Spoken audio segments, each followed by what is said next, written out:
Hello and welcome to a small little series that I'm going to do on stat profiling the 2021 drivers. That is the drivers that have actually had a career. So for the three rookies, Yuki Tsunoda, Mick Schumacher and Nikita Eggbrain, I won't be doing a profile on them simply because they don't have an F1 career. And because it's me and I like to be different when it comes to stat videos and things like that, we're going to be using some mathematical categories and data modelling and things like that to decide which is their best year throughout their career.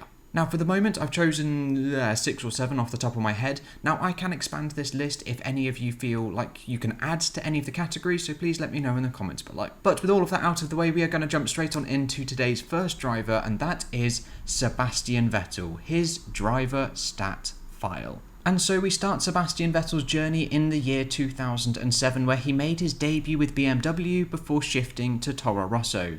And we start the 2007 season with just 8 race starts overall, 5 finishes, getting to the end of the race just 5 times this year, scoring 6 points, scoring in his debut in the USA. However, he had 3 DNFs, and overall in his career, this is the same as 2007. And taking a look now at 2008, the year where he was in the STR02B and then the STR03 as well. It was his first full-time season in Formula 1, where he had 18 race starts, 12 race finishes overall, 1 victory in Italy, becoming the then youngest Formula 1 Grand Prix winner and also the youngest pole sitter, with 1 podium equaling that 1 win, 1 pole position as mentioned before, 35 points, a big step up from his first year, 6 DNFs though, doubled on the last year, and so far in his career that's 26 race starts, 17 finishes, a win already in his second season, his first full time, and 1 podium and 1 pole.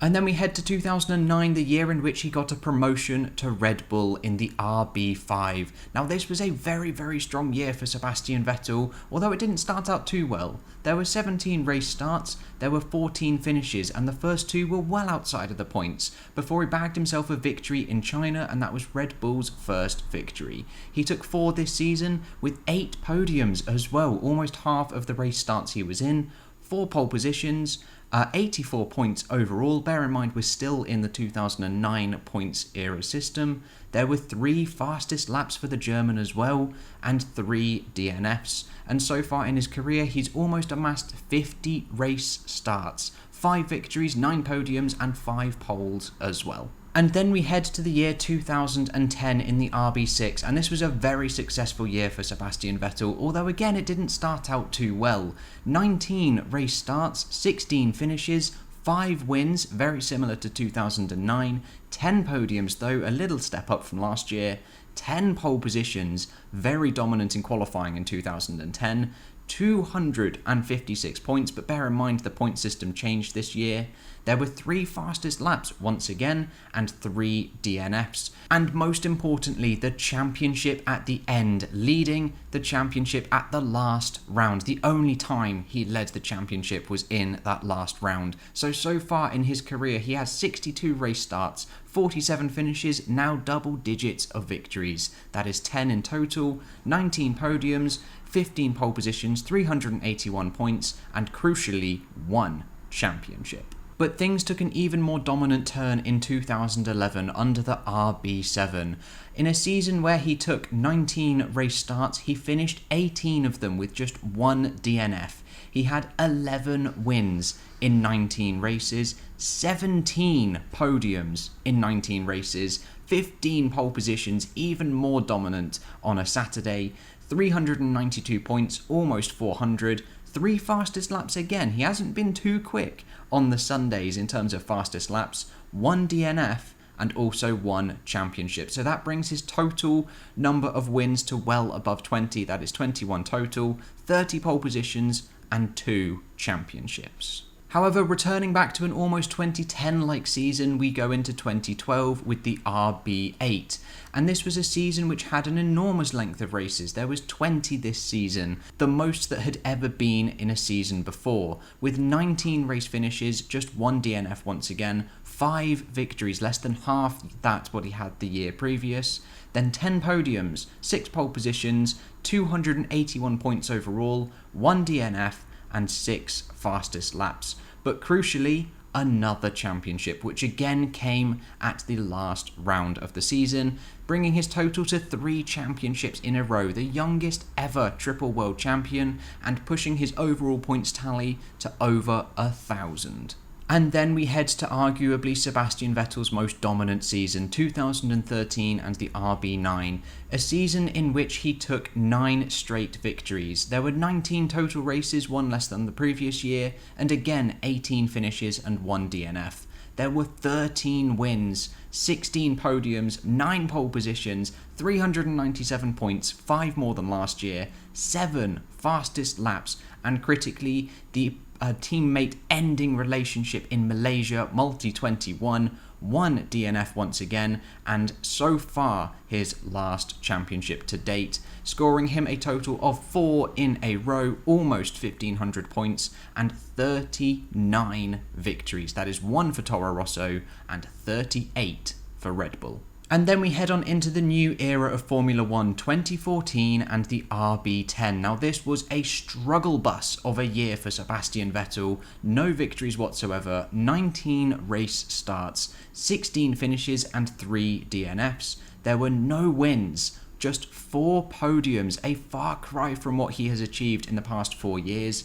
0 pole positions, 167 points, that is under half that of what he scored in his previous year, 2 fastest laps overall, 3 DNFs, and 0 championships. Not really having an effect at all on his overall career stats, just boosting his race starts and his finishes as well. But then we head to 2015 and he has left Red Bull and he is now part of the Scarlet team of the Scuderia in the SF15-T. Now this was a much better year in the turbo hybrid era for Sebastian Vettel, kicking it off with a podium in the 19-round season, taking 18 finishes overall, just 1 DNF, 3 wins for the Scuderia in his first season as well, 13 podiums overall, 1 pole position, 278 points, 1 fastest lap, 1 DNF, but also no championships, taking his career total so far to 42 wins, 79 podiums, and almost 1,900 points. And then we head to 2016, a year in which Sebastian Vettel and Ferrari really underperformed and slightly disappointed. We head on into the longest season in Formula 1's history, 21 races if 2021 goes ahead with their 23. He had 18 race starts, or finishes this year, 0 wins, unfortunately, a far cry from what he achieved in 2015, 7 podiums overall, 0 pole positions, 212 points, 2 fastest laps once again, 3 DNFs, and also 1 did not start in Bahrain, bringing his total career tally to 179 starts, 164 finishes, 42 wins still, 86 podiums, and over 2,000 points. And then we head to the resurgent 2017 year, the SF70H, with the massive regulation change that took place, and it sees a very dominant Sebastian Vettel for the first 6 rounds. There were 20 races this year in which he finished 18, 5 victories overall, his best year in Scarlet so far, 12 podiums, 4 pole positions, 317 points, 4 fastest laps, 2 DNFs, but no did not start this year, bringing his total career tally to almost 100 podiums, almost 50 wins, and almost 200 race starts. And then we head to 2018, a year in which they continued on their extremely strong form and another championship contending year for Sebastian Vettel. And it was another long season. There was 21 race starts in this year.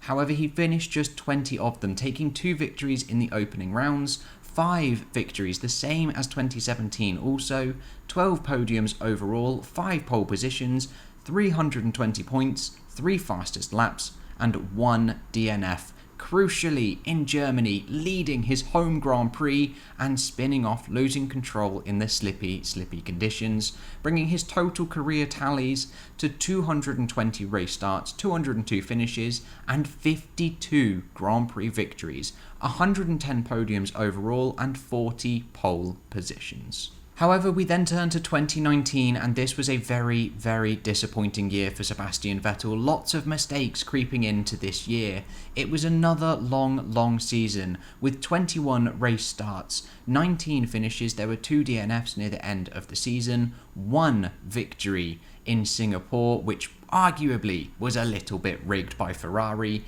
Then there were 9 podiums, 2 pole positions, 240 points, 2 fastest laps, and 2 DNFs, but some very, very sloppy mistakes, bringing his overall career's tally to 241 race starts, 221 finishes, and 53 victories. But he was massively outshined by his teammate Charles Leclerc. And then we head into 2020 and the SF1000, as if things couldn't get any worse for the Scuderia. We head into the very short 17-round season of 2020, the topsy-turvy rounds that we had. There were 15 finishes, 2 DNFs, there were no wins. There was 1 podium in Turkey. There were 0 pole positions. There was only 33 points. That is less points than he scored in 2008, bearing in mind they had different point scoring systems. 0 fastest laps and 2 DNFs, bringing his overall career's tally so far to 258 race starts, 236 finishes, 53 wins, 120 podiums. And there is the entire career of Sebastian Vettel all done and dusted. Very, very respectable. It just slightly tailed off at the end. However, he could be resurgent in 2021. But now let's take a look at ranking Sebastian Vettel's years and seeing those categories that I have chosen so far. So we pull up the percentage of races that he finished in the points for those years. 25% of the races in 2007, up to a high of 94.7% in 2011 and 2013. I've chosen to do percentages because it is just a lot fairer overall due to the differing number of races in each of the seasons. Then next up comes the percentage of wins in that season as well, and we can see that he peaked at 68.4% of the wins in 2013. Then comes the percentage of podiums in that year, in which he peaked in 2011, 89.5%. Then the percentage of DNFs as well. He had the most in his opening season, although it wasn't a full season, and then again in 2008. Then we've got the percentage of overall points that he scored compared to the maximum that was available to him. And then we have the percentage of points versus his teammate. How many points did he score better than his teammate? And percentages that are lower than 100 is when he was outscored by said teammate. And then heading into the penultimate category, we have the percentage of pole positions, and then finally the percentage of fastest laps throughout that season. And then quite simply, each of these are ordered in their respective order, whether it's largest to smallest or smallest to largest, and they are given an arbitrary rank 1 through to however many seasons he has competed in, and those ranks are then averaged out overall, and we end up with this order here. We have 2013 as his statistically best year in Formula 1, then it is 2011, 2018, then 2015, then 2017 joint with that score of 4.5, then 2012, then there is a steep drop off to 2010, then 2009, 2019, 2016, 2008, 2014, and then his 2 worst years, 2020 and his first opening season in 2007. And there we go, there is Sebastian Vettel's driver stat profile all done and dusted. Please let me know if you think I should add or change up the categories that I have chosen, or if you even agree with the overall order and what Sebastian Vettel's best year is. And also, if you'd like to make any suggestions of who you would like to see in the next driver stat profile, please let me know in the comments below. But that's all I've got for you today, guys. I hope you have enjoyed, and I will catch you in the next episode with whatever and whenever I decide to make it. I'll see you guys then.